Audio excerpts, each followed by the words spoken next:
For today's card creation for Craftie Cafe, we'll be using this W+9 Basic Greetings dies, and then also this Modern Petunias from W+9 and Coordinating dies, and the Pinpoint Circle frame, and then some MFT also mixable stencils as well, and some Essential Sentiments from MFT. We'll be using this Aquarello watercolour cardstock, this Prima Marketing oil pastels. They're water soluble, so you can watercolour with them, and I'm going to show you how to play with them today. And of course, my stamping tool, my Ranger stamping tool, the Tonic Studios Tim Holtz one. So I'm going to be using polymer stamps. I've placed my cardstock in there already, and I had to flip my lid over. I'm just picking up the stamps now, and then I actually detached this again because I wanted to show you separately how I'm going to use this to place my oil pastels on. So I bring into view my oil pastels. There is 24 in a pack, and they are very blendable, very beautiful. So I've used the direct crayon, almost pastels to the stamps technique, and I'm just rubbing on the side where I want the colors to be. And I've started off with some yellows and some purples, some greens for the leaves, adding some different pink and green tones as well.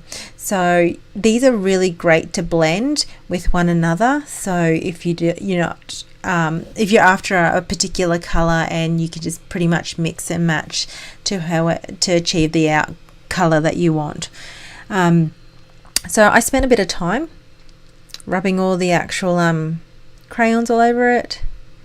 And then to get it mixing up, I then spray with the Distress Spritzer over the top. And it's just a light mist, just a couple of pumps of the spray. And so that way it will stamp and create the outline image on the watercolor cardstock. So I blend, you can see the blue and purples a little bit to add some extra depth. And you can just mix and match these colors. It's so fabulous to use, and I just loved playing with this medium. So just putting the lid back on and stamping and pressing just quite hard, just moving the actual magnet out of the road. And I do this process twice, you can see here. So I just flip it over, I recolor with my crayons and stamp it. So here is the actual image.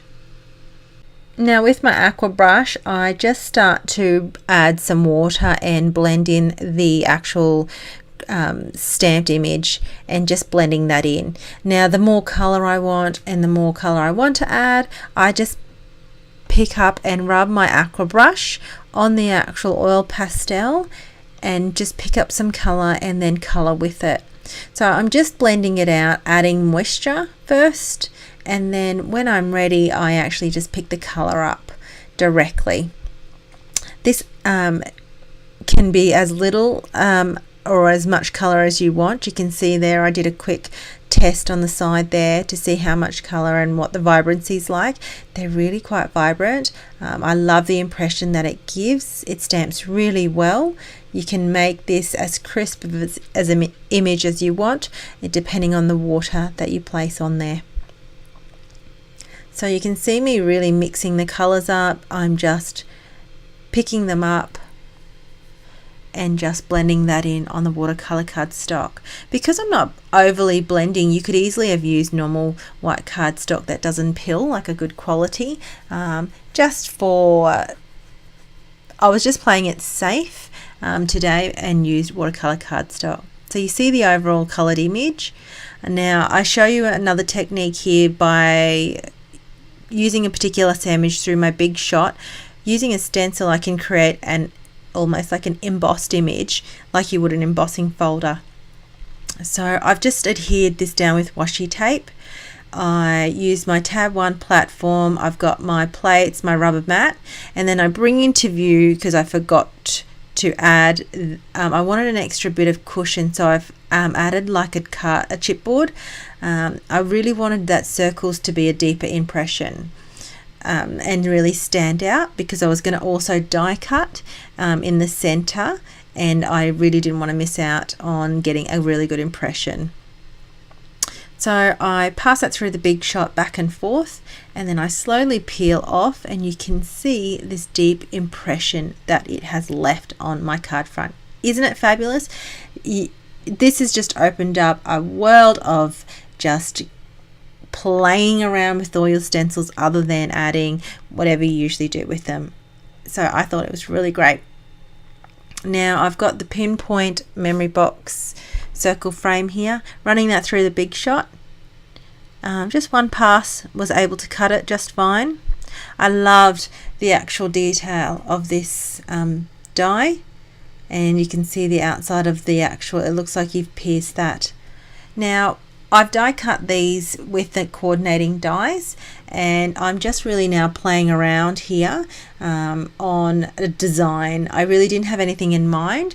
I hadn't played with the florals for a while, so I was actually just taking my time and just figuring out where I wanted to add what, how many, and just trying to figure out placement here. So once I'm happy, I use my Ranger Multi Matte Medium, and I work my way from outside of the circle, then slowly working my way in, and then I decide where I'm going to add some foam dimensionals as well, and see what I really wanted to play with and where I wanted to add that extra depth. So I really take my time making and fidgeting around the placements of this, and once I'm happy, I decide now then where I'm going to put the foam squares. These are the small ones. These are very great for detail. I absolutely adore these. These are quite handy to have in my stash. Saves me cutting multiple little ones out from a bigger one. So just playing now, really enjoying and taking the time of these placements around the actual circle die cut. Sometimes I need to reinforce it, so I bring in my clear block to hold that down, so I can continue still with placing all these down and adhering all these down. I really love the multi-matte medium. It gives me a little bit of wiggle room as well, and it gives me that time, so if I decide I want to change something, I have that little bit of time without ruining my projects as well. So just placing that around. There were so many to play with. It was really fun, actually. I'm glad I watercolored twice and had enough then to play around. And then just again with my foam squares on the very last one, I actually placed directly because I didn't want to adhere it on the bottom part of my cardstock.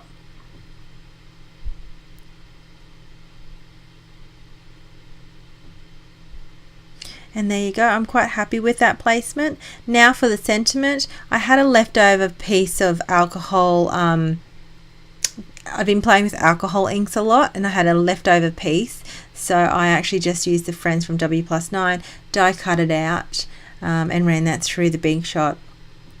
So using all my scraps up, I have made it a motto this year, and I'm trying to stick to it. I know I'm only in February, but I'm doing my best to make sure I'm using as much scraps as I can and not wasting my scraps. I have a little scrap bin, so I just pretty much ruffle through that and just pick out what I wanted, and I just thought I love this color combo of this alcohol ink, and I really wanted to use that on my card. So this one here says friend, and just using it like a needle to pick up the bits and pieces and poking the rest through. Because it's Yupo paper, it didn't tear and it did cut all the way through, but there was little bits of pieces that didn't cut cleanly, so I was just making sure I was poking all those out. So just placing that. Now if you notice, I did place that towards the top a little bit. Here I am trying to put that tittle down. I didn't even know what that was until I heard Laura Basson say what that word was, and ever since then I'm like, right, it was just so funny, and she made me laugh so hard that I just never forgot it. So I used the Yay You.